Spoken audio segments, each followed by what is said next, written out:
Pengertian asuransi. Dalam pasal 246 Kitab Undang-Undang Hukum Dagang KUHD disebut bahwa asuransi atau pertanggungan adalah suatu perjanjian dengan mana seseorang penanggung mengikat diri kepada seorang tertanggung dengan menerima suatu premi untuk memberikan penggantian kepadanya karena suatu kerugian, kerusakan, atau kehilangan keuntungan yang diharapkan yang mungkin akan diderita karena suatu peristiwa yang tak tertentu. Menurut Wirjono Projodikoro dalam bukunya Hukum Asuransi di Indonesia, asuransi adalah suatu persetujuan di mana pihak yang menjamin janji kepada pihak yang dijamin untuk menerima sejumlah uang premi sebagai pengganti kerugian yang mungkin akan diderita oleh yang dijamin karena akibat dari suatu peristiwa yang belum jelas. Sejarah perkembangan asuransi di dunia dibagi menjadi beberapa rentang periode. Yang pertama, asuransi pada tahun 3000 sampai 2000 sebelum Masehi. Dahulu, pedagang yang menghuni di sekitaran lembah, sungai Eufrat dan Tigris memanfaatkan kapal sebagai metode pengiriman barang. Sejak saat itu, para masyarakat Babilonia sudah canggih dalam menerapkan jaminan dalam berdagang atau bursa, sehingga pada saat itu sudah menjadi hal umum untuk para saudagar dan atau kreditur memberikan pinjaman sejumlah uang dengan jaminan kapal dan sejumlah uang. Pemilik kapal akan dibebaskan dari utang ketika mengetahui bahwa kapalnya tersebut selamat dalam melakukan ekspedisi. Dan kata lain, kapal yang dijaminkan tersebut dibebaskan dan dapat dicabut statusnya sebagai jaminan. Selanjutnya, sejumlah uang yang dibayarkan tersebut ternyata berfungsi sebagai premi yang wajib dibayarkan atas sejumlah uang atau modal yang diterima. Asuransi di abad pertengahan Eropa hingga era revolusi industri tahun 1400 sampai 1800. Penggunaan asuransi juga bisa dilacak pada zaman pertengahan dalam periode sejarah Eropa hingga zaman revolusi industri, di mana asuransi sudah menyebar ke Amerika dengan pesat. Di zaman pertengahan asuransi sudah digunakan oleh para serikat buruh yang saat itu memang hidup dalam kondisi yang tidak layak, di mana hanya kaum pemodal yang memiliki kekuasaan. Tengah-tengah masyarakat yang kental dengan hukum rimba, masyarakat buruh ternyata sudah memiliki koloni-koloni dengan kesamaan misi untuk melindungi antar satu sama lain. Hal ini kemudian mendorong mereka untuk membuat apa yang namanya perlindungan kelompok. Dalam perlindungan kelompok, setiap anggota memiliki kewajiban untuk melindungi anggota yang lainnya. Asuransi berkembang di Inggris berawal dari aktivitas ekspor-impor. Pada tahun 1600 akhir, asuransi juga mulai berkembang di London ketika kerajaan Inggris memulai aktivitas ekspor-impor dengan daerah-daerah koloninya. Pada tahun tersebut, ada sebuah bursa resmi yang dimiliki oleh kerajaan Inggris yang terkenal dengan nama Lloyd's of London. Dari situlah praktik underwriting pada mulanya terjadi. Lloyd's of London tersebut berfungsi sebagai jembatan bagi para saudagar dan pemilik modal untuk mendapatkan perlindungan asuransi. Setelah diciptakannya pendanaan pelayaran ke seluruh dunia, di mana di situ para pemodal Ventura memiliki peran yang sangat penting dalam menjamin sebagian biaya dari pelayaran untuk kaum-kaum pedagang yang ingin melancong. Para pedagang yang terdiri dari koloni tersebut mengambil sebagian modal dari para modal Ventura dengan sistem distribusi risiko yang ditanggung oleh seluruh koloni tersebut. Sinilah praktik underwriting secara tertulis mulai dilakukan. Produk asuransi kebakaran dan jiwa dikenal mulai tahun 1666. Pada tahun 1666, London juga melahirkan produk asuransi kebakaran dan asuransi jiwa setelah terjadinya kebakaran yang menghancurkan sekitar 11.000 bangunan dan wabah yang melanda London sebelum kebakaran hebat tersebut. Asuransi kebakaran tersebut dicetuskan oleh kelompok penjamin emisi yang sejak lama sudah menangani asuransi pelayaran. Setelah itu baru muncul yang namanya asuransi jiwa. Setelah beberapa dasawarsa, setelah kejadian itu asuransi baru mulai menjadi tren yang banyak diminati oleh masyarakat Eropa dan Amerika, terutama setelah terjadinya evolusi industri di mana teknologi sudah mengambil alih tangan manusia untuk sebagian bekerja.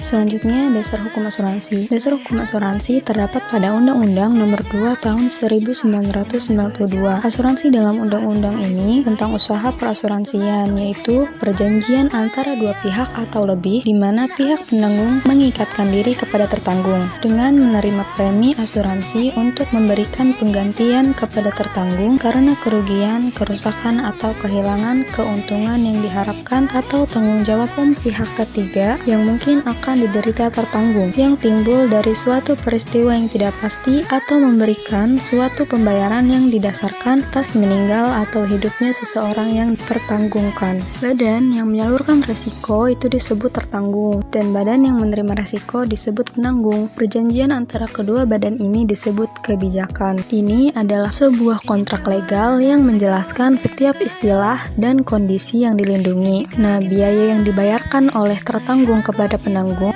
untuk resiko yang ditanggung itu yang disebut premi. Nah, premi ini biasanya ditentukan oleh penanggung untuk dana yang bisa diklaim pada masa depan, biaya administratif, dan keuntungan. Contohnya, ada seorang pasangan membeli rumah seharga 100 juta rupiah. Nah, mengetahui bahwa kehilangan rumah mereka akan membawa mereka kepada kehancuran finansial, mereka mengambil perlindungan asuransi dalam bentuk kebijakan kepemilikan rumah. Kebijakan tersebut akan membayar penggantian atau perbaikan rumah mereka bila terjadi bencana. Kemudian pasangan ini dikenai 1 juta rupiah preminya per tahun. Dari situ, resiko kehilangan rumah telah disalurkan dari pemilik rumah ke perusahaan asuransi. Yang kedua, dasar hukum dalam Kitab Undang-Undang Hukum Dagang atau KUHD.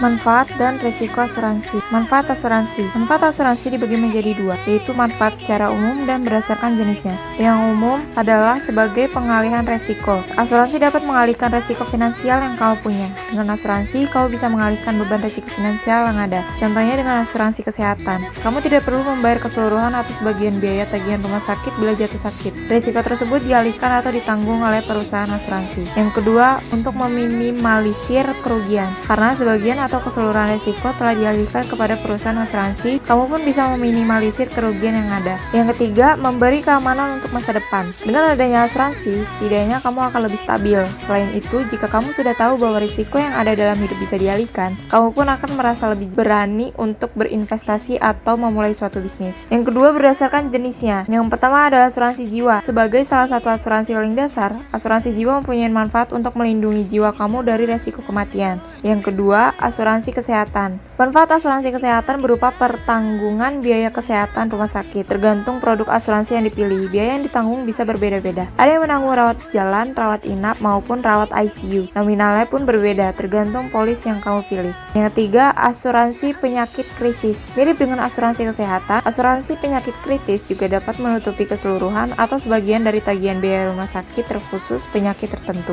Yang keempat, asuransi kecelakaan diri. Asuransi kecelakaan diri melindungi kamu dari risiko kecelakaan yang menimpa. Manfaat asuransi kecelakaan dapat berupa biaya medis atau kecelakaan seperti patah tulang atau operasi, dan uang pertanggungan bila terjadi risiko tutup usia atau cacat total dan tetap yang disebabkan oleh kecelakaan tersebut. Yang kelima, asuransi kendaraan. Asuransi kendaraan dapat mengganti kerusakan pada kendaraan yang kamu punya jika terjadi suatu risiko, baik kecelakaan, pembobolan, atau lainnya. Yang keenam, asuransi perjalanan. Asuransi perjalanan dapat memberi berbagai jenis ganti rugi yang terjadi saat kamu sedang bepergian, tergantung jenis produknya. Biasanya, asuransi perjalanan bisa dibeli bersamaan dengan pembelian tiket, baik pesawat, kapal, maupun kereta api. Yang ketujuh, ada asuransi pendidikan. Jenis asuransi terakhir, asuransi pendidikan dapat bermanfaat bagi kalian yang mempunyai anak yang akan bersekolah. Asuransi pendidikan dapat memberi manfaat asuransi berupa jaminan biaya pendidikan sampai tingkat kuliah. Namun, tentunya semua ini tergantung lagi berdasarkan produk asuransi pendidikan yang dipilih. Lalu selanjutnya, resiko asuransi. Dalam asuransi resiko atau risk diklasifikasikan menjadi beberapa jenis, yaitu yang pertama, resiko murni atau pure risk. Karakteristik dari pure risk adalah resiko bila itu memang terjadi pasti menimbulkan kerugian, dan apabila tidak terjadi maka tidak akan menimbulkan kerugian maupun tidak akan menimbulkan keuntungan. Artinya, dalam pengertian resiko murni, maka kerugian pasti terjadi. Contohnya adalah kebakaran, kecelakaan, bangkrut, dan lain sebagainya. Yang kedua adalah resiko spekulatif atau speculative risk. Kebalikan dari resiko murni, resiko spekulatif masih mengandung dua kemungkinan jika peristiwa yang dianggap resiko tersebut benar-benar terjadi. Misalnya ketika berinvestasi saham di bursa efek, maka peristiwa atau proses investasi tersebut akan menimbulkan resiko spekulatif, yaitu di satu sisi ada kemungkinan untung secara finansial dan di lain sisi ada resiko kerugian. Ketiga, resiko khusus atau particular risk. Resiko khusus adalah suatu resiko yang dampak maupun penyebabnya hanya mempengaruhi lingkungan lokal atau pribadi, baik secara kuantitas maupun kualitas. Contohnya adalah pengangguran ataupun seorang pencuri. Yang keempat ada resiko fundamental atau fundamental risk. Kebalikan dari resiko khusus, resiko fundamental akan menimbulkan dampak yang sangat luas. Resiko ini bisa disebabkan oleh faktor atau pihak tertentu seperti bencana alam, kebijakan pemerintah, dan lain sebagainya. Yang kelima ada resiko individu atau individual risk. Resiko individu adalah berbagai macam kemungkinan yang terjadi di kehidupan sehari-hari yang dapat mempengaruhi kapasitas finansial seseorang, harta kekayaannya, maupun resiko tanggung jawab. Individual risk dapat dibagi menjadi beberapa kelompok, yaitu personal risk, property risk, dan liability risk. Dalam personal risk, sering kali dikaitkan dengan pengaruh suatu hal atau kemungkinan-kemungkinan yang secara langsung akan berdampak pada individu tertentu seperti finansial seseorang. Untuk risiko pribadi adalah cacat fisik, kehilangan pekerjaan, meninggal dunia, dan lain sebagainya. Yang keenam ada resiko harta atau property risk. Merupakan kerugian yang terkait dengan kepemilikan suatu benda akibat kehilangan, pencurian, atau kerusakan. Resiko harta dapat dikategorikan lagi menjadi dua jenis, yaitu kerugian secara langsung atau direct loss dan kerugian tak langsung atau consequential. Yang ketujuh, resiko tanggung gugat atau liability risk merupakan resiko tanggung jawab yang harus kita berikan kepada pihak lain. Dengan kata lain, resiko ini untuk menanggung kerugian orang lain akibat ulah atau hal yang kita sebabkan. Yang terakhir, ada resiko yang mendapatkan perlindungan dari perusahaan asuransi. Resiko fundamental, hanya resiko fundamental dan risiko murni saja yang bisa diasuransikan dengan syarat-syarat tertentu sebagai berikut. Resiko yang pertama, resiko tersebut harus terjadi dengan ketidaksengajaan dan tidak bisa diprediksi. Yang kedua, resiko yang dapat ditanggung harus bersifat homogen dan umum terjadi. Yang ketiga, dampak dari resiko tersebut bisa dinilai dengan uang atau secara finansial. Yang keempat, harus ada objek yang dipertanggungkan atau yang diasuransikan, misalnya harta benda, sakit, kerugian, dan lain sebagainya. Yang kelima, objek yang diasuransikan tidak bertentangan dengan aturan yang berlaku dengan kepentingan umum. Misalnya, narkoba tidak bisa dijadikan sebagai objek asuransi. Yang keenam, premi yang dibebankan harus sesuai dengan tingkat resiko yang diasuransikan. Meskipun bertanggungan boleh melebihi harga atau kepentingan yang sebenarnya, namun hanya dalam batas tertentu saja atau asuransi ganda.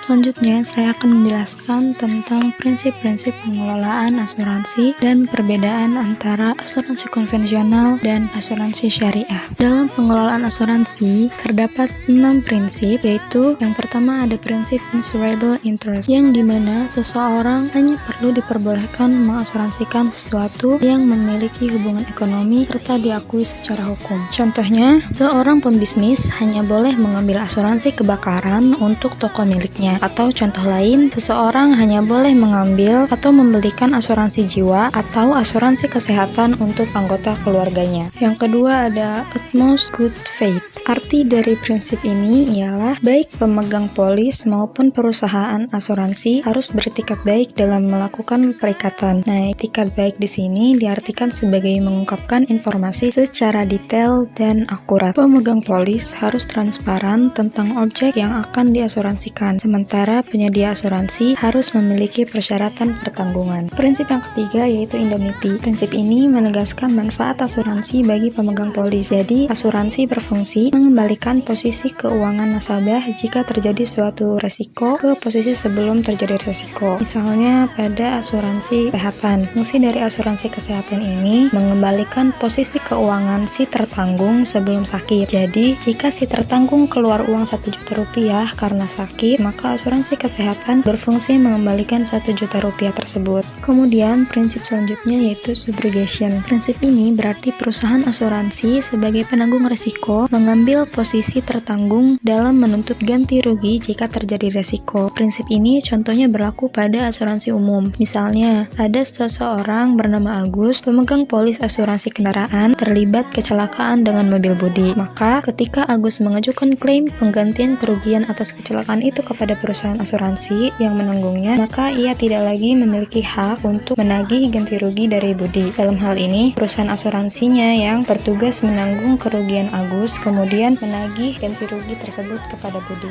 Kemudian prinsip contribution. Prinsip ini berlaku untuk satu objek yang diasuransikan ke lebih dari satu perusahaan asuransi. Nah, praktik ini biasanya terjadi di asuransi umum dan nilai pertanggungan yang diasuransikan itu sangat besar. Perlu dicatat, walaupun ada 2 penanggung yang terlibat, prinsip indemnity yang menyatakan bahwa total ganti rugi tidak boleh lebih dari nilai kerugian itu tetap berlaku. Lalu bagaimana pembagian pertanggungan di antara perusahaan asuransi? Pembayaran ganti rugi dari tiap penanggung bisa dibagi berdasarkan proporsional atau prorate dan non-proporsional atau excess. Proporsional atau prorate berarti setiap penanggung akan bertanggung jawab secara prorata sesuai dengan bagian masing-masing. Kemudian non-proporsional atau excess yang berarti masing-masing penanggung memiliki kewajiban masing-masing. Kemudian prinsip terakhir yaitu proximate cause. Prinsip ini akan menjadi rujukan perusahaan asuransi dalam menentukan kondisi yang menjadi penyebab utama terjadinya resiko serta syarat pencairan manfaat. Prinsip ini bertujuan untuk mengurangi terjadinya perselisihan akibat salah tafsir mengenai resiko. Nah, atas dasar prinsip ini, polis asuransi pada umumnya memuat resiko yang dijamin dan yang dikecualikan secara mendetail. Berlanjut pada pembahasan selanjutnya yaitu perbedaan dari asuransi syariah dan konvensional. Perbedaan pertama terletak pada kontrak atau perjanjian. Asuransi syariah menggunakan akad hibah atau tabarru yang dilakukan sesuai syariat Islam dan halal. Sedangkan kontrak asuransi konvensional dilakukan seperti transaksi pada umumnya, yaitu nasabah menyepakati kontrak, premi, rentang waktu, dan lain-lain yang diajukan oleh perusahaan asuransi. Perbedaan kedua terletak pada kepemilikan dana. Kepemilikan dana asuransi syariah adalah dana bersama milik semua peserta asuransi. Jika ada peserta membutuhkan bantuan, peserta lain termasuk saya dan Anda akan membantu melalui dana kontribusi. Nah, hal ini disebut dengan prinsip sharing of risk. Sedangkan asuransi konvensional akan mengelola dan menentukan dana perlindungan nasabah yang berasal dari pembayaran premi per bulan. Yang ketiga yaitu investasi. Asuransi syariah dilakukan sesuai syariat Islam yang berbentuk tabarru, sehingga investasi akan mengambil instrumen yang halal. Sebaliknya, asuransi konvensional bebas memilih instrumen investasi tanpa melihat halal atau non-halal. Yang keempat ada surplus underwriting. Ini adalah dana yang akan diberikan kepada peserta bila terdapat kelebihan dari rekening tabarru, termasuk jika ada pendapatan lain setelah dikurangi pembayaran santunan atau klaim dan hutang kepada perusahaan jika ada. Hal ini tidak berlaku pada asuransi konvensional karena semua keuntungan dimiliki oleh pihak perusahaan asuransi. Perbedaan selanjutnya dari proses klaim. Asuransi syariah memungkinkan seluruh keluarga inti menggunakan satu polis. Di samping itu, kontribusi tabarru lebih ringan dibanding pembayaran premi. Kemudian seluruh keluarga akan mendapatkan perlindungan rawat inap di rumah sakit. Nah, asuransi konvensional ini hanya memperbolehkan satu orang memegang satu polis. Perbedaan yang terakhir terletak pada zakat. Nah, di dalam asuransi syariah, para pesertanya harus diwajibkan membayar zakat. Jumlahnya itu ditentukan berdasarkan keuntungan perusahaan, dan hal ini itu tidak berlaku pada asuransi konvensional.